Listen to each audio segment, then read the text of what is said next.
El anticristo. Vamos a hablar brevemente de uno de los anticristos de la historia.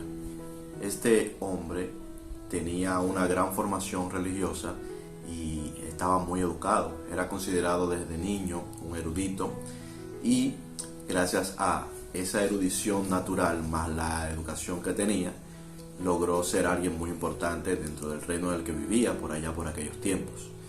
Y esta persona supo del grupo o la secta que era considerada en ese tiempo de los cristianos, de los que seguían a Jesús, y él comenzó a perseguirlos, a encarcelarlos y a matarlos. Obviamente ya sabemos de quién estamos hablando, de Saulo de Tarso.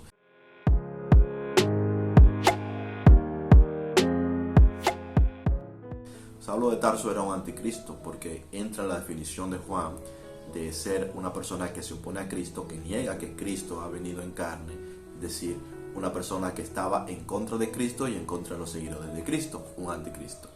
Pero un día se encontró con Jesús, Jesús le salió al encuentro y a partir de allí él tuvo una relación con él y también con sus discípulos que le enseñaron cuál es la verdadera naturaleza del Dios verdadero.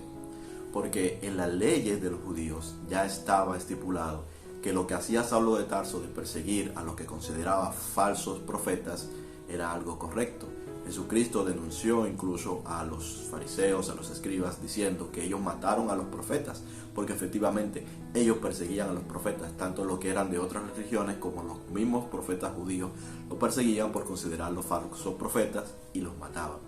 Asimismo llevaron a Jesús a la cruz y asimismo Saulo, anticristo, llevó a muchos a la muerte, llevó a muchos a las cárceles con el poder político que él era conferido para ejercer la función efectiva de ser un anticristo.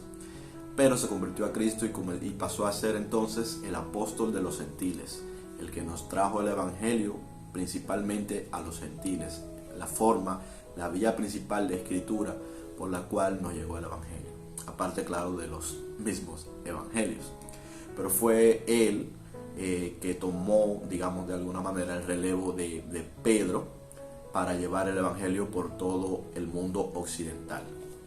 Y esto es importante. Cualquiera de nosotros puede y pudo haber sido en el pasado anticristo, porque si negamos a Cristo en algún momento de nuestra vida, sea en hecho o en dicho, es decir, no solamente por haberlo dicho de negar a Jesucristo, sino por los hechos, por la forma en la que hemos creído, por la forma en la que hemos actuado, pues en eso hemos sido anticristo, es decir, contrarios a Cristo. Y si ahora no lo somos, es gracias a Él, a que Él nos vino al encuentro. Así que el estigma de lo que es anticristo no es tan complejo como parece. Es simplemente estar en contra de Cristo. Y alguien puede pasar de ser anticristo a ser discípulo de Cristo, así como lo pasó Saulo de Tarso, nuestro amado hermano y apóstol Pablo. Dios te bendiga.